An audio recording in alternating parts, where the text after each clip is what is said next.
Students, in the previous lecture, we have already discussed about the sale of drugs, wholesale drug थी, retail drug है, according to Drug and Cosmetic Acts. इस Drug and Cosmetic Act के according जो भी cell हो रही है, चाहे वो रिटेल में है, चाहे वो होलसेल है, चाहे वो डिस्ट्रीब्यूशन हो रही है, वो कंडीशन को फुलफिल कर रही है या नहीं कर रही है, और डिफरेंट शेड्यूल की ड्रग्स की क्या कंडीशन है, उसको फुलफिल करने के बाद ही वो लायबल है कि वो उस ड्रग्स की सेल कर सकती है, चाहे वो होलसेल पे करे या फिर रिटेल में करे या फिर उसकी डिस्ट्रीब्यूशन करे. So after the completion of that topic, today we will discuss about the very important topic that is drug inspectors. आपने ये सब तो सुना होगा कि जब भी कोई किसी को मेडिकल लाइसेंस दे दिया जाता है, वो अपना मेडिकल स्टोर या फिर केमिस्ट शॉप ओपन कर लेता है. तो उस केमिस्ट शॉप में ऐसा नहीं कि वो उसको जो लाइसेंस मिल गया है तो वो उस लाइसेंस को अपना जैसे मर्जी है उसको रिन्यू करवाया है, नहीं करवाया है. बहुत सी कंडीशंस होती है कि उसको जिस पर्टिकुलर शेड्यूल की ड्रग्स रखने का लाइसेंस मिला, क्या वो पर्टिकुलरली वही रख रहा है या नहीं रखा है. तो ये सारी चीजें चेक करने के लिए कोई ऑथराइज्ड पर्सन होना चाहिए. नहीं तो उन्होंने एक बार अपना लाइसेंस बनवा लिया और उसके बाद आगे रिन्यू करवाया है या नहीं करवाया, ये देखने के लिए, उसको कंट्रोल करने के लिए ड्रग एंड कॉस्मेटिक एक्ट ने क्या प्रोविजन किया. उन्होंने सेंट्रल और जो स्टेट गवर्नमेंट है, सेंट्रल स्टेट गवर्नमेंट ने एक पर्सन को अथॉरिटी दी जिसको डीआई कहा जाता है, ड्रग इंस्पेक्टर कहा जाता है. उस ऑथराइज्ड पर्सन को अलग अलग एरियाज दे दिए गए कि आपको ये डेफिनेट एरिया है, उस एरिया में जितने भी जो लाइसेंस्ड अथॉरिटी है, चाहे वो मैन्युफैक्चरिंग की है या फिर वो सेल की है या डिस्ट्रीब्यूशन की है, उसकी सारी रिकॉर्ड्स की, हर चीज की चेकिंग कौन करेगा? ड्रग इंस्पेक्टर, डीआई, जिसको डीआई कहा जाता है शॉर्ट फॉर्म में. ड्रग इंस्पेक्टर्स की ये ड्यूटी होती है. तो सेंट्रल और स्टेट गवर्नमेंट ने क्या कर दिया, उन्होंने असाइन किए डिफरेंट जो एरिया थे उसमें पर्टिकुलर एरिया असाइन कर दिए ड्रग इंस्पेक्टर को. अब वो ड्रग इंस्पेक्टर क्या करेगा, उसका काम है कि वो इंस्पेक्शन करेगा.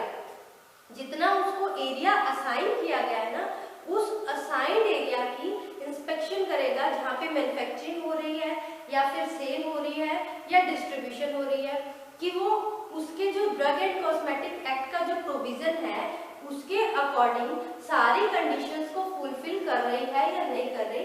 क्या कुछ ऐसा कोई कॉन्ट्रावेंशन तो नहीं हो रहा जो कि एक्ट के अगेंस्ट है. तो वो सब चेकिंग कौन करेगा? Drug inspector. ड्रग इंस्पेक्टर ये सब जो काम करता है, जो इसकी ड्यूटीज है, वो अपने फाइनेंशियल इंटरेस्ट के लिए नहीं करता. जो ड्रग इंस्पेक्टर है उसको एज ए पब्लिक सर्वेंट माना जाता है under the section 21 according to Indian penal code. जो ड्रग इंस्पेक्टर है, drug inspector is a public servant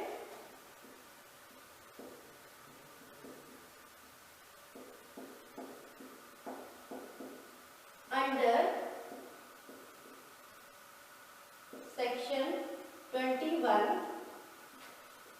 according to Indian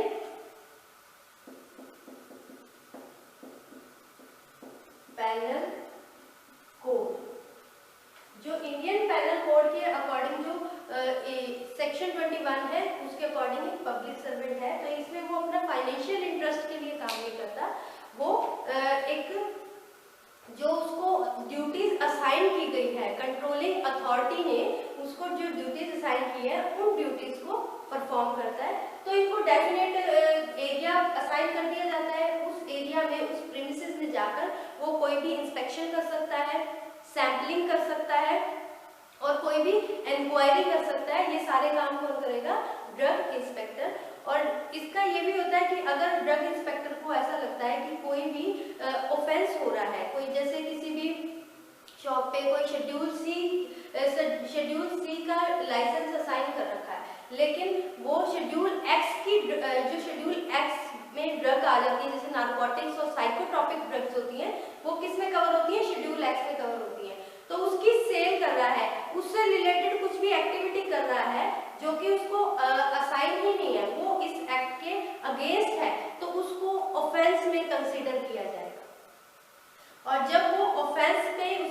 inquiry की जाएगी, डीआई उसकी इंक्वायरी भी करवा सकता है। उसकी इंक्वायरी में अगर वो गिल्टी फाइंड होता है तो उस पर पेनल्टी लगती है, उस पर फाइन लगता है और जो उसको पे करना पड़ता है। So this is about the general introduction of the drug inspector. Drug inspector का मेन काम क्या है? इंस्पेक्शन करना, सैंपलिंग करना। अब हम इसकी डिटेल स्टडी करेंगे। डीआई को अपॉइंट करने के लिए उसकी कोई पर्टिकुलर क्वालिफिकेशन भी होनी चाहिए। ऐसा नहीं कि कोई भी ड्रग इंस्पेक्टर के लिए एलिजिबल है, उसकी एलिजिबिलिटी के लिए क्वालिफिकेशन क्या होगी। So our next topic is qualification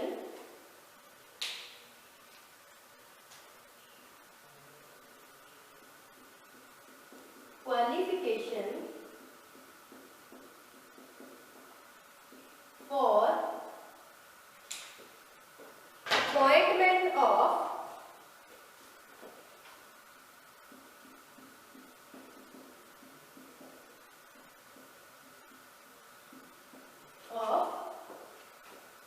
drug inspector. क्या क्वालिफिकेशन होनी चाहिए? सबसे पहले तो उसके पास ग्रेजुएशन की डिग्री, ग्रेजुएट होना चाहिए। इट मीन्स डिग्री होनी चाहिए इन द फार्मेसी और द फार्मास्यूटिकल साइंस और मेडिसिन। सो पहली रिक्वायरमेंट क्या है एलिजिबिलिटी के लिए? डिग्री होनी चाहिए उसको, यानी वो ग्रेजुएट होना चाहिए। किसमें? फार्मेसी में, फार्मास्यूटिकल साइंस में, या फिर हम इसको फार्मास्यूटिकल साइंस भी कह सकते हैं, फार्मास्यूटिकल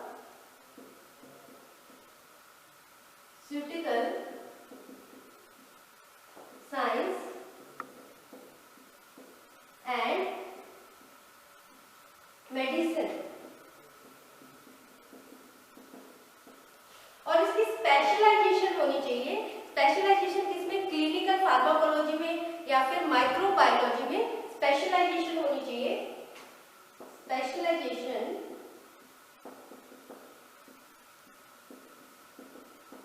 इन क्लिनिकल फार्माकोलॉजी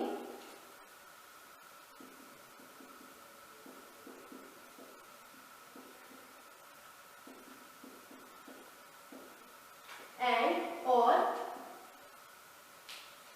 माइक्रोबायोलॉजी। कहाँ से? ऐसा नहीं कोई अनऑथराइज्ड कॉलेज से वहां से स्पेशलाइजेशन की है। यूनिवर्सिटी जो कि ऑथराइज्ड हो अकॉर्डिंग टू इंडियन एक्ट के अकॉर्डिंग, जो भी एक्ट है उसके अकॉर्डिंग उसको ऑथराइजेशन हो, उस यूनिवर्सिटी से उसकी स्पेशलाइजेशन होनी चाहिए। सो दिस इज द क्वालिफिकेशन। एक डीआई के लिए, ड्रग इंस्पेक्टर के लिए उसका ग्रेजुएट होना जरूरी है, यानी उसके पास डिग्री होनी चाहिए फार्मेसी की, फार्मास्यूटिकल साइंस की, मेडिसिन की, और स्पेशलाइजेशन होनी चाहिए उसकी क्लिनिकल फार्माकोलॉजी में और माइक्रोबायोलॉजी में।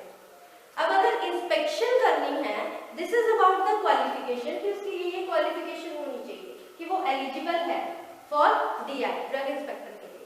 अगर उसने, जो ड्रग इंस्पेक्टर है, उसने इंस्पेक्शन करनी है फॉर द मैन्युफैक्चरिंग, मैन्युफैक्चरिंग की इंस्पेक्शन के लिए क्या कंडीशंस रिक्वायर्ड है, क्या एलिजिबिलिटी है, क्या क्राइटेरिया है, तो इसमें मैन्युफैक्चरिंग के लिए अगर इंस्पेक्शन करनी है तो जो इंस्पेक्टर है उसको कम से कम 18 मंथ्स का एक्सपीरियंस होना चाहिए इन द मैन्युफैक्चरिंग इंडस्ट्री में, जहाँ पे कम से कम शेड्यूल सी की ड्रग्स, शेड्यूल सी में ड्रग्स आ जाती हैं, एंटीबायोटिक्स आ जाती हैं, हमारी बायोलॉजिकल प्रोडक्ट्स आ जाते हैं, उसकी मैन्युफैक्चरिंग होती है। उन मैन्युफैक्चरिंग यूनिट में उसको कम से कम 18 मंथ्स का एक्सपीरियंस होना चाहिए। तो हम कह सकते हैं फॉर इंस्पेक्शन,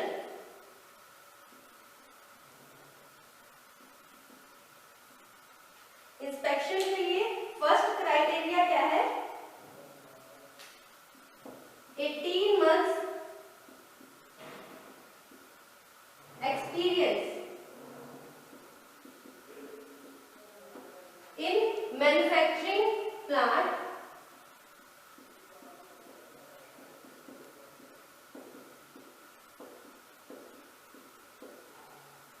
और क्या क्राइटेरिया? नेक्स्ट क्राइटेरिया कि उसको 18 मंथ्स का एक्सपीरियंस लेबोरेटरी में, जो टेस्टिंग लेबोरेटरी होती है उसमें भी उसको कम से कम मिनिमम 18 मंथ्स का एक्सपीरियंस होना चाहिए। तो हमारा next criteria that is drug inspector should have must have the 18 months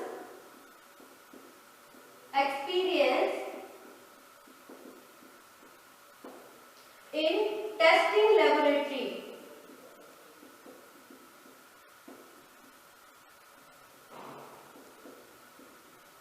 testing laboratory में कम से कम उसका 18 मंथ्स का एक्सपीरियंस होना चाहिए।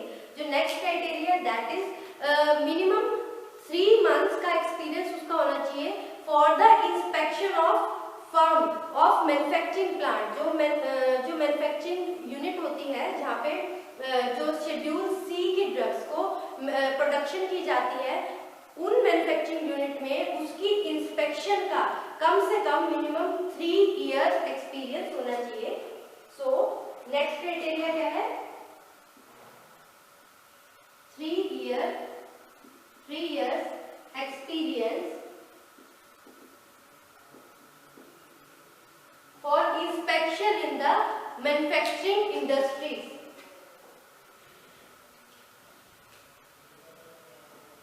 Inspection in manufacturing plant और manufacturing unit कम से कम 3 इयर्स का एक्सपीरियंस उसको होना चाहिए। So these are the basic requirement to be eligible for the drug inspectors. ये बेसिक रिक्वायरमेंट्स है कि उसके पास कौन कौन सी डिग्री होनी चाहिए, और फॉर इंस्पेक्शन अगर उसने इंस्पेक्शन करनी है तो उसको किस किस चीज का एक्सपीरियंस चाहिए कि 18 मंथ्स का एक्सपीरियंस उसका मैन्युफैक्चरिंग प्लांट में होना चाहिए जहाँ पे उसने प्रोडक्शन में खुद काम किया हो, और वो प्रोडक्शन कम से कम स्पेसिफाई हो कि सी शेड्यूल की जो ड्रग्स है उनकी तो प्रोडक्शन करती ही हो।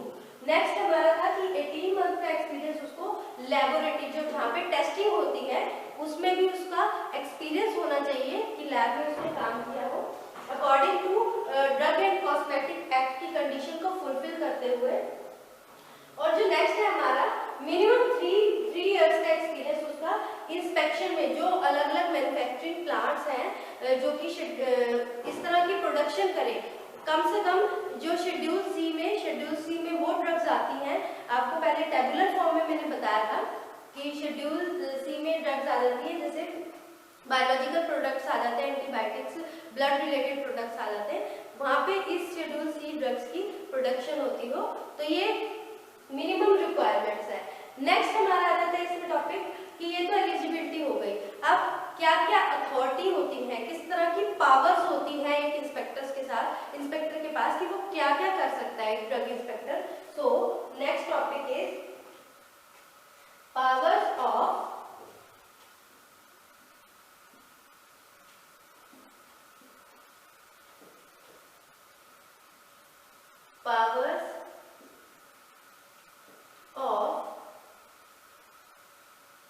ड्रग इंस्पेक्टर्स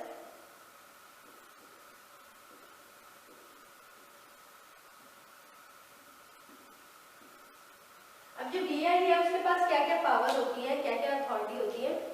जो ड्रग इंस्पेक्टर है वो अलग अलग तरह के फंक्शंस परफॉर्म करता है अपनी ड्यूटी को फुलफिल करने के लिए। तो सबसे पहले जो इसकी जो ड्यूटी है कि ये इंस्पेक्शन कर सकता है। First inspection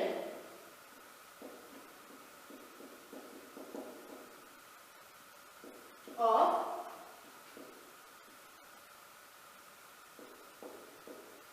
manufacturing unit.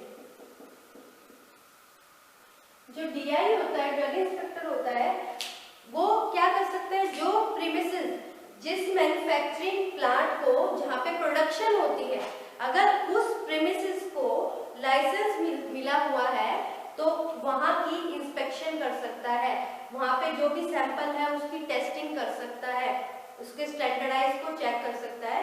तो वो कभी भी, ये फर्स्ट है कि inspection of the manufacturing premises, जिसको लाइसेंस मिला हुआ है वहां जाके वो कुछ भी उस प्रीमिसेस की चेकिंग कर सकता है, इंस्पेक्शन कर सकता है। नेक्स्ट क्या है, सेकेंड है हमारा कि ये inspection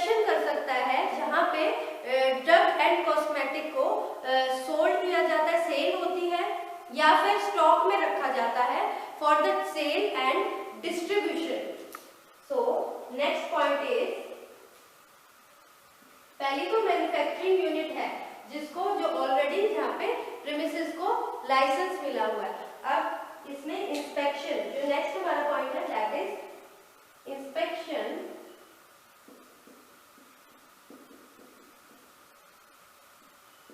of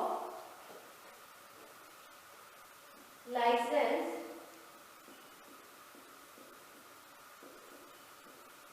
premises,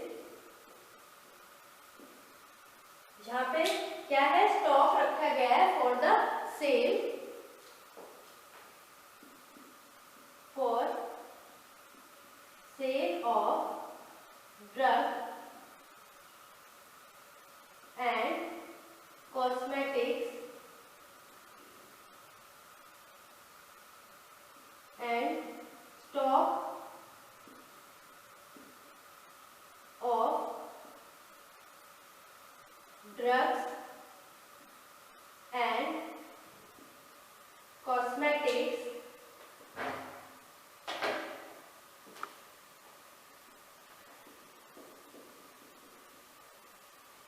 for the sale and distribution।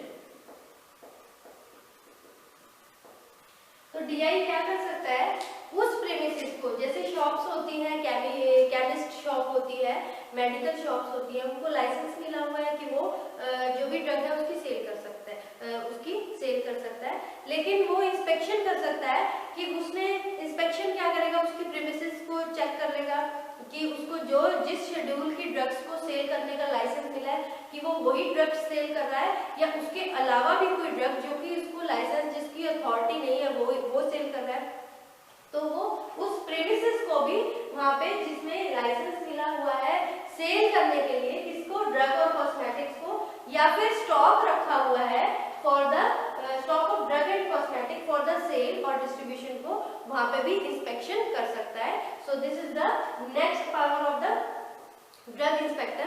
अब बात करें और क्या कर सकता है, और क्या ड्यूटीज हैं, और की परफॉर्मेंस कर सकता है। Taking the sample of drugs, third one is sampling.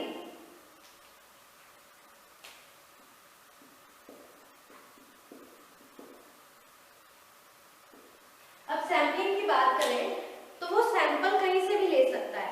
अगर मान लो उसको पता है कि जहाँ पे मैन्युफैक्चरिंग होती है, बड़ी बड़ी इंडस्ट्रीज होती हैं, मेडिसिन की इंडस्ट्रीज होती हैं, उनको लाइसेंस्ड प्रीमिसेस होता है, अथॉरिटी होती है प्रोडक्शन की, तो वहाँ पे जो ड्रग है आगे जो सेल करनी या फिर स्टॉक रखा होता है सेल के लिए या डिस्ट्रीब्यूशन के लिए, वहां से वो सैंपल ले सकता है फॉर द टेस्टिंग। अगर उसको टेस्टिंग करनी है कि इज द सैंपल, जो सैंपल है वो सही है, उसमें प्योरिटी है या नहीं है, उसकी पोटेंसी को चेक करवाने के लिए, उसको एनालाइज करवाने के लिए सैंपलिंग ले सकता है। ये अथॉरिटी होती है, ये पावर होती है किसकी, ड्रग इंस्पेक्टर की। तो इसके लिए कोई भी उसको मना नहीं कर सकता। और सैंपलिंग कहाँ से ले सकता है, एक तो मैन्युफैक्चरिंग एरिया, जहाँ पे मैन्युफैक्चरिंग होती है, from sampling from manufacturing unit, manufacturing unit से।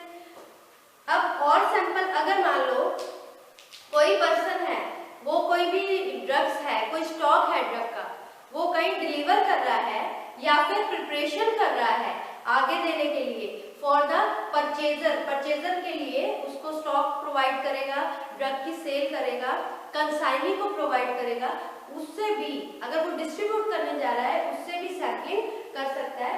तो सैंपलिंग और किससे कर सकता है, सैंपल उससे ले सकता है टेस्टिंग के लिए, एक तो मैन्युफैक्चरिंग यूनिट से, पर्सन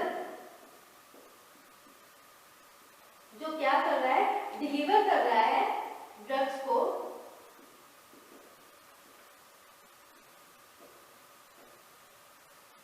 ड्रग्स किसको डिलीवर कर रहा है, परचेजर को,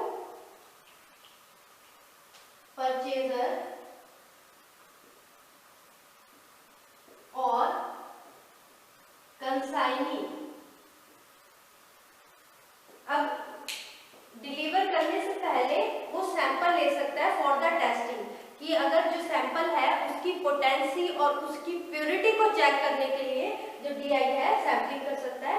ये दो हमारी पावर्स हो गई कि वो इंस्पेक्शन कर सकता है किस प्रीमिसेस की, जिसको मैन्युफैक्चरिंग यूनिट को, जिसको लाइसेंस जिसको अथॉरिटी मिली हुई है मैन्युफैक्चरिंग के लिए, प्रोडक्शन के लिए, और इंस्पेक्शन कर सकता है जहाँ पे सेल हो रही है, किसी भी ड्रग और कॉस्मेटिक की सेल हो रही है। सैम्पलिंग कर सकता है मैन्युफैक्चरिंग यूनिट यहाँ पे प्रोडक्शन हो रही है, यहाँ पे जहाँ पे सेल हो रही है ड्रग्स एंड कॉस्मेटिक्स की, या फिर उस पर्सन से जो कि डिलीवर कर रहा है, ड्रग्स को डिलीवर कर रहा है या फिर प्रिपेयर कर रहा है फॉर द परचेजर और द कंसाइनी, उससे उसके पास पहुंचने से पहले ही उससे जो सैंपल है उससे सैंपल टेस्टिंग के लिए उसकी पोटेंसी और प्योरिटी को चेक करने के लिए ड्रग इंस्पेक्टर सैंपलिंग कर सकता है। और ड्रग इंस्पेक्टर के पास और भी अथॉरिटीज होती है और भी पावर होती है, दैट इज किसी भी रीजनेबल टाइम पे वो किसी भी पर्सन को अगर उसको लग रहा है कि यहाँ पे ड्रग एंड कॉस्मेटिक्स के रिलेटेड कुछ ऑफेंस हो रहा है फॉर रिलेटेड टू मैन्युफैक्चरिंग, किसी भी ड्रग एंड कॉस्मेटिक की मैन्युफैक्चरिंग, सेल या डिस्ट्रीब्यूशन के रिगार्डिंग ऐसा लग रहा है कि कुछ ऑफेंस कमिटेड हो रहा है। ऑफेंस क्या होता है इसमें कि कुछ भी इस तरह की एक्टिविटी होनी जो कि ड्रग एंड कॉस्मेटिक एक्ट के प्रोविजन के अगेंस्ट है, तो वो उसके लिए एक्शन ले सकता है, उसका सर्च कर सकता है और कभी भी किसी भी प्रेमिसेस में जाकर एंट्री करके जो भी है चेकिंग कर सकता है, उसको कोई भी रोक नहीं सकता, चेकिंग कर सकता है, उसकी इंस्पेक्शन कर सकता है। नेक्स्ट है कि वो किसी भी व्हीकल को, कई बार क्या होता है जैसे ड्रग एंड कॉस्मेटिक है उसकी डिलीवरी के लिए उसको डिस्ट्रीब्यूट किया जाता है, डिस्ट्रीब्यूशन के लिए लेके जाया जाता है भी अलग अलग, जैसे जो होलसेलर होते हैं रिटेलर के पास अपनी ड्रग्स को सेंड करने के लिए अलग अलग डिस्ट्रीब्यूशन करते हैं, तो ड्यूरिंग दैट टाइम वो किसी भी व्हीकल को स्टॉप करके वहां से सैंपलिंग ले सकता है और अगर उसको लगे कि ये सस्पेक्ट है, उसमें कोई प्रॉब्लम है, जो सैंपल है उसकी पोटेंसी में कुछ उसको ऐसे लग रहा है कि ये सही नहीं है, तो उसको 20 डेज का टाइम दिया जाएगा बाय द इंस्पेक्टर कि वो जो भी सस्पेक्टेड चीज है, जो भी सस्पेक्टेड ड्रग है उसको प्रॉपरली सही कर ले बिफोर डिस्ट्रीब्यूशन से पहले। अगर वो उसकी रेमेडी नहीं होगी, वो क्लियर नहीं होगी, उसकी पोटेंसी और प्योरिटी चेक नहीं होगी, वो क्लियर नहीं होगी, तो वो गिल्टी फाउंड किया जाता है और उसका सारा स्टॉक जो भी ड्रग्स का है उसको डिस्ट्रीब्यूट होने से पहले ही वो सीज कर दिया जाता है। सीज करना मतलब कि उसको जब्त करके रख दिया जाता है ताकि उसकी फर्दर इंक्वायरी की जाए। और क्या इसमें पावर्स होती हैं जो इंस्पेक्टर होता है कि ये कोई भी जो रिकॉर्ड्स होता है, जो भी जैसे ड्रग्स से या कॉस्मेटिक से डील करते हैं, चाहे वो मैन्युफैक्चरिंग में है, चाहे वो सेल है, चाहे वो डिस्ट्रीब्यूशन है related to drug and cosmetic, तो उनका जो भी रिकॉर्ड है, रजिस्टर है, डॉक्यूमेंट है, उसको भी वो चेक कर सकते हैं। अगर उनको सस्पेक्ट लगता है कि कुछ, जैसे कई लोग क्या करते हैं कि शो अपने पास रख रखी है एक्स शेड्यूल की ड्रग लेकिन उसको डॉक्यूमेंट में शो नहीं कर रखा, तो उसको भी क्या कर लिया जाएगा, सीज कर लिया जाएगा, जब्त कर लिया जाएगा एज ए एविडेंस की तरह, ठीक है। वो उसमें क्या होगा, वो एक ऑफेंस माना जाएगा और वो इंस्पेक्टर उसको एज ए एविडेंस उनके जो रिकॉर्ड्स हैं, रजिस्टर्स हैं, जो या फिर कोई भी डॉक्यूमेंट्स है उसको सीज कर देगा, अपने पास जब्त कर लेगा जब तक इंक्वायरी कंप्लीट नहीं हो जाती, जब तक वो इंक्वायरी कंप्लीट नहीं हो जाती। तो ये सारा काम किसका है, ये क्या है, पावर्स है किसकी, ड्रग इंस्पेक्टर्स। अब पावर्स के साथ साथ इसकी अलग अलग ड्यूटीज भी आ जाती हैं। तो सबसे पहले हमने जो आज कवर किया है दैट इज कि डीआई क्या होता है, ड्रग इंस्पेक्टर क्या होता है, इसकी जनरल इंट्रोडक्शन की है कि जो सेंट्रल और जो स्टेट गवर्नमेंट होती है उसका क्या काम होता है, वो एक पर्सन को असाइन करता है जो कि पर्टिकुलर एक डेफिनेट एरिया असाइन कर दिया जाता है उस पर्सन को, वो पर्सन का होता है डीआई। जितने भी लाइसेंस्ड प्रीमिसेस होती हैं, चाहे वो मैन्युफैक्चरिंग से रिलेटेड है या फिर सेल से रिलेटेड है या डिस्ट्रीब्यूशन से रिलेटेड है, जो भी ड्रग से रिलेटेड, ड्रग और कॉस्मेटिक से रिलेटेड है, उस एरिया का इंस्पेक्शन करना, उनकी सैंपलिंग करना, उनको चेक करना कि वो according to drug and cosmetic act के प्रोविजन के अकॉर्डिंग ही सब कुछ हो रहा है, वो क्राइटेरिया फुलफिल कर रहे हैं या नहीं कर रहे, वो सब चेक करना। और जो असाइन किया जाता है उसी एरिया में उसको ये सारी इंस्पेक्शन या चेकिंग करनी होती है। और जो ड्रग इंस्पेक्टर को एज ए पब्लिक सर्वेंट कहा जाता है under the section 21 according to the Indian penal code. इसकी क्वालिफिकेशन हमने की, फिर qualification for the appointment of the drug inspector क्या होना चाहिए, मिनिमम क्वालिफिकेशन, एलिजिबिलिटी, कौन एलिजिबल है फॉर द ड्रग इंस्पेक्टर के लिए, मिनिमम ग्रेजुएट होना चाहिए यानी उसके पास डिग्री होनी चाहिए इन द फार्मेसी और the pharmaceutical science and medicine. Specialisation, अगर उसको इंस्पेक्शन करनी है मैन्युफैक्चरिंग में तो उसकी स्पेशलाइजेशन होनी चाहिए पर्टिकुलर फील्ड में related to pharmacy, that is clinical pharmacology में एंड माइक्रोबायोलॉजी में। और उसको इंस्पेक्शन के लिए एक्सपीरियंस होना चाहिए, मिनिमम 18 मंथ्स का एक्सपीरियंस तो उसको मैन्युफैक्चरिंग में होना चाहिए जहाँ पे प्रोडक्शन हो रही है according to drug and cosmetic act के अकॉर्डिंग उसकी प्रोडक्शन हो रही है। और वो जो प्रोडक्शन है उसमें कम से कम मिनिमम शेड्यूल सी की ड्रग्स तो कवर होनी चाहिए। उसके बाद नेक्स्ट है हमारा 18 मंथ्स का एक्सपीरियंस, उसका टेस्टिंग लैबोरेटरी टेस्टिंग में होता है, होना चाहिए। और minimum 3 year experience for the inspection, कि उसको इंस्पेक्शन का भी एक्सपीरियंस होना चाहिए अलग अलग मैन्युफैक्चरिंग यूनिट में जहाँ पे कोई भी सब्सटेंस मैन्युफैक्चर किया जाता है, मिनिमम कम से कम शेड्यूल सी की ड्रग्स उसमें कवर होनी चाहिए। सो this is the eligibility criteria for the drug inspector. उसके बाद हमने इसकी पावर्स के बारे में डिस्कस किया था, क्या पावर्स होती हैं ड्रग इंस्पेक्टर की। एक तो ये इंस्पेक्शन कर सकता है, ये अलग अलग फंक्शन परफॉर्म कर सकता है, इसको अथॉरिटी दी जाती है। इंस्पेक्शन कर सकता है किसी भी मैन्युफैक्चरिंग यूनिट की जहाँ पे प्रोडक्शन की जाती है, अलग अलग प्रोडक्शन की जाती है, उसकी टेस्टिंग भी कर सकता है, उसके स्टैंडर्डाइज को चेक कर सकता है कि वो कंडीशन जो भी ड्रग एंड कॉस्मेटिक एक्ट की कंडीशन के अकॉर्डिंग लायबल है या नहीं है, लीगली वेरीफाइड है या नहीं है। उसके बाद इंस्पेक्शन ऑफ लाइसेंस प्रीमिसेस, अगर मान लो कहीं भी सेल हो रही है, कोई भी ड्रग है, ड्रग एंड कॉस्मेटिक की सेल हो रही है या फिर उसका स्टॉक रखा गया है, वो stock for the sale and distribution, तो उसकी भी इंस्पेक्शन कर सकता है, कभी भी उसको अथॉरिटी होती है। सैम्पलिंग कर सकता है, सैम्पलिंग ड्रग की सैम्पलिंग कहाँ से कर सकता है, मैन्युफैक्चरिंग जहाँ पे प्रोडक्शन हो रही है ड्रग्स एंड कॉस्मेटिक्स की उसकी, या फिर पर्सन कोई भी जो क्या कर रहा है, डिलीवरी कर रहा है ड्रग्स की या फिर प्रिपेयर कर रहा है ड्रग्स को फॉर द परचेजर, जिसने परचेज किया है या फिर कंसाइनी के लिए।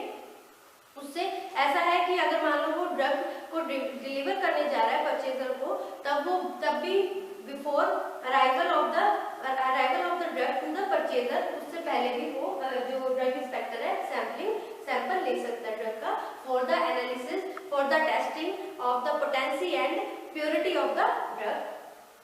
और इसमें ये था कि वो किसी भी कोई भी पर्सन है, अगर उसको लग रहा है कि सस्पेक्ट है रिलेटेड टू द जो ड्रग एंड कॉस्मेटिक के रिलेटेड, उसकी मैन्युफैक्चरिंग के रिलेटेड, सेल और डिस्ट्रीब्यूशन के रिलेटेड कुछ भी ऑफेंस हो रहा है, कुछ भी कॉन्ट्रावेंशन हो रही है जो कि ड्रग एंड कॉस्मेटिक एक्ट के अगेंस्ट है, तो उसको भी उसकी इंक्वायरी भी करवा सकता है और किसी भी जगह पे एंटर कर सकता है जहाँ पे उसको लग रहा है कि कुछ इलीगल एक्टिविटीज कैरीड आउट हो रही है जो कि against the drug and cosmetic act के अगेंस्ट है।